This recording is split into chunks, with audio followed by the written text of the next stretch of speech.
प्रिय विद्यार्थियों, जैसा कि हम पहले डिस्कस कर चुके हैं कि समंकों का संग्रहण इन्वेस्टिगेशन की दो विधियों द्वारा किया जाता है, जिन्हें आप census investigation method and sample investigation method कहते हैं।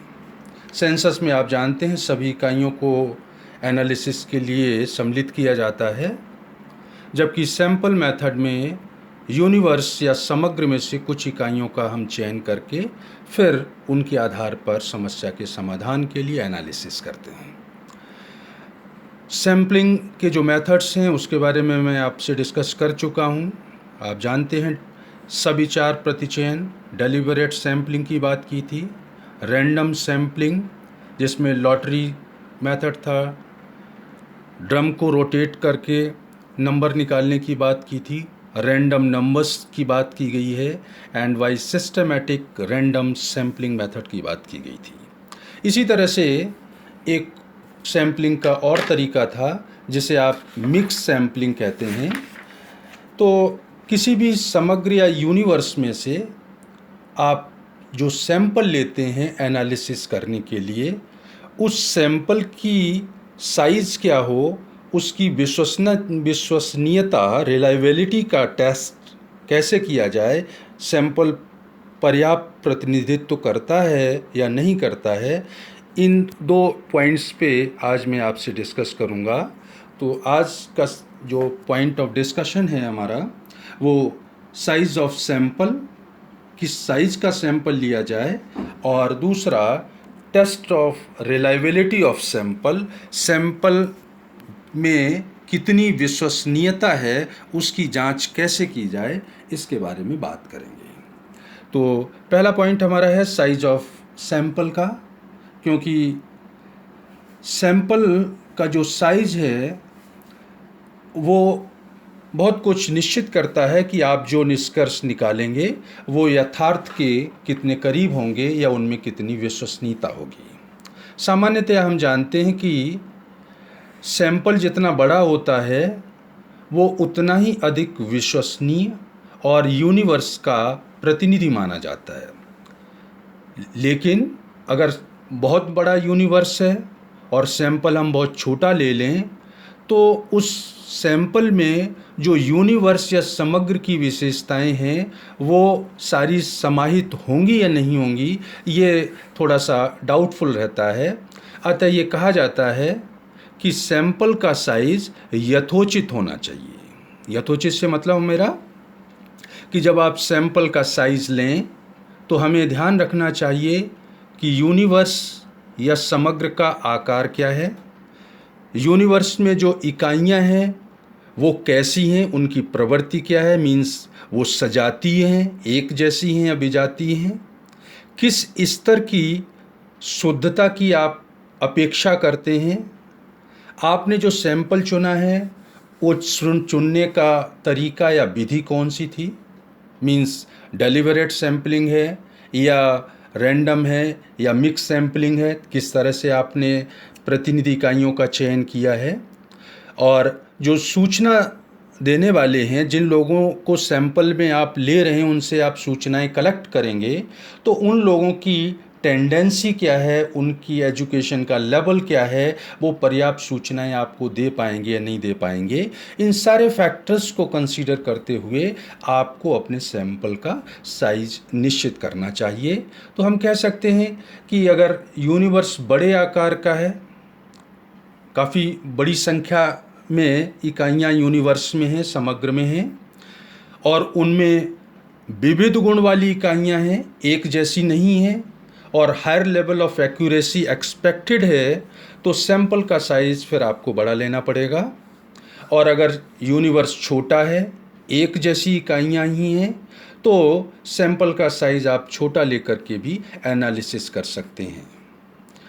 प्रोफेसर पार्टन ने इसकी एक बारे में वो कहा है कि सैंपल का साइज़ क्या होना चाहिए। तो वो कहते हैं कि अनुसंधान में अनुकूलतम आकार का प्रतिदर्श मीन सैंपल वो होगा जो कार्य क्षमता, प्रतिनिधित्व, विश्वसनीयता तथा लोच की आवश्यकताओं को पूरा करता हो। इंग्लिश में अगर मैं बोलूँ, an optimum sample in survey is one which fulfils the requirement of efficiency, representativeness, reliability and flexibility.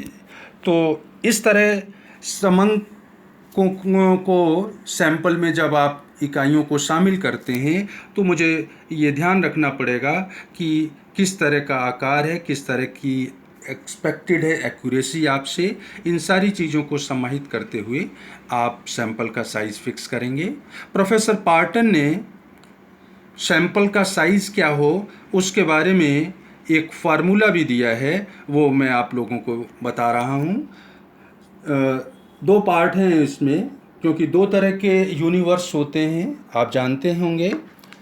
एक कहलाता है फाइनाइट और एक कहलाता है इनफाइनाइट, मीन्स सुनिश्चित समग्र, और दूसरा कहलाता है इनफाइनाइट मीन्स अनंत समग्र।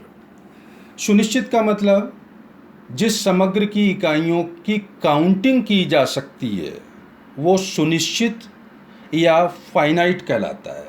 जैसे एक महाविद्यालय में विद्यार्थियों की संख्या ज्ञात की जा सकती है, 2011 में भारत की जनसंख्या कितनी है उनकी काउंटिंग की जा सकती है। तो इस तरह का यूनिवर्स जिनकी इकाइयों की गणना की जा सकती है वो कहलाते हैं सुनिश्चित या फाइनाइट। दूसरा होता है अपरिमित या अनंत या इनफाइनाइट, मीन्स जिनकी इकाइयों की गणना नहीं की जा सकती है। आकाश में तारों की संख्या कितनी है वो काउंटिंग नहीं की जा सकती एग्जैक्ट। समुद्र में मछलियों की संख्या कितनी है, तो जहाँ पर काउंटिंग आप नहीं कर सकते हैं वो कहलाता है अनंत समग्र या इनफाइनाइट यूनिवर्स। तो इनफाइनाइट यूनिवर्स के बारे में फार्मूला आप स्क्रीन पे देख रहे हैं। इनफाइनाइट के लिए कहते हैं वो NS is equal to bracket sigma P is equal to capital Z upon T bracket closed. Finite universe के लिए फार्मूला दिया है उन्होंने NS is equal to sigma P square upon capital T upon capital Z square into sigma P square upon capital N। दो तरह के ये फार्मूले हैं। अगर हमारा समग्र अनंत है या अपरिमित है और दूसरा सुनिश्चित है फाइनाइट है, तो दोनों तरह के ये फार्मूलों में से जैसी भी स्थिति होगी आप उस तरह के फार्मूले का उपयोग करेंगे।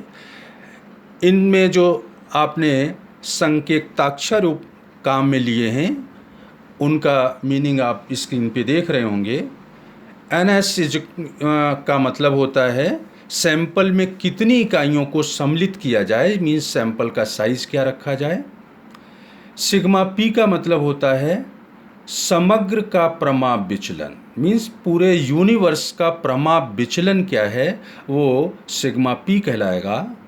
Z का मतलब होता है कि एक पर्टिकुलर लेवल पे क्रांतिक वैल्यू या क्रिटिकल वैल्यू क्या है। 99% अगर एक्यूरेसी चाहिए तो वहाँ पर क्रिटिकल वैल्यू टेबल के अकॉर्डिंग क्या होती है उससे हमारा मतलब है। T से मतलब होता है यूनिवर्स का समांतर माध्य और सैंपल का समांतर माध्य, दोनों का जो अंतर है वो कहलाएगा T। और N का मतलब होता है समग्र में इकाइयों की संख्या, कैपिटल N का मतलब total number of units in universe. तो इस तरह से सैंपल का साइज़ फिक्स करने के लिए प्रोफेसर पार्टन ने दो फार्मूले बताए हैं जो हमें ध्यान रखना चाहिए। आज के डिस्कशन में दूसरा पॉइंट है हमारा कि जो सैंपल आपने लिया है वो कितना विश्वसनीय है, उसकी जांच कैसे की जाए। क्योंकि हम जानते हैं कि अगर रैंडम सैम्पलिंग से मैंने सैंपल लिया और उसका आकार छोटा है या वाइजनेस के कारण उसमें कुछ इकाइयों को सम्मिलित नहीं किया गया है या ऐसी इकाइयों को सम्मिलित कर दिया गया है जो यूनिवर्स का प्रतिनिधित्व नहीं करती हैं, तो ऐसे प्रतिदर्श से जो आप निष्कर्ष निकालेंगे वो भ्रामक या अशुद्ध होंगे। अतः ये निश्चित कर लेना नितांत आवश्यक होता है कि प्रतिदर्श समग्र का समुचित प्रतिनिधित्व करता है अथवा नहीं करता है। तो इसकी विश्वसनीयता की जांच करने के लिए दो मेथड बताए जाते हैं। फर्स्ट मेथड में हम क्या करते हैं, जो सैंपल आपने लिया है, सपोज 200 इकाइयों का है, तो उसको दो बराबर भागों में बांट देंगे, मीन्स 100 इकाइयों को बांट लेंगे और फिर उनका अलग अलग विशेषताओं, उनकी जो विशेषताएं हैं उनका अलग अलग तुलनात्मक अध्ययन करेंगे।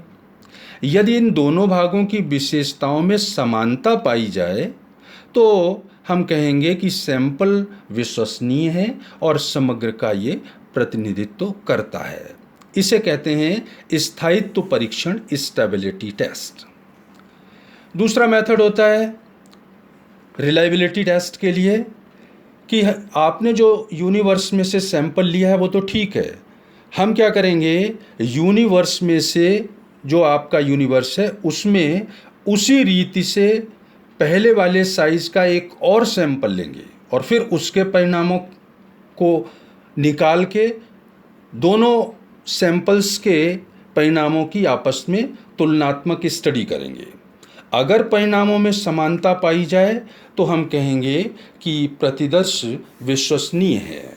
तो दो तरीके हो गए, पहले में जो सैंपल लिया उसको दो भागों में बांट के अलग अलग स्टडी करके कंपेयर कर देंगे, और दूसरा तरीका हमारा होगा कि एक उसी यूनिवर्स में से उसी साइज का उसी मेथड से एक और सैंपल लेंगे और फिर उनको आपस में कंपेयर करके हम देखेंगे कि उनमें समानता है या नहीं है। अगर उनमें असमानता है तो इसका मतलब वो प्रतिनिधित्व नहीं कर सक रहा है। तो आज के लिए इतना ही बच्चों, नेक्स्ट टर्न पे आपसे अलग इशू पे बात करेंगे। धन्यवाद।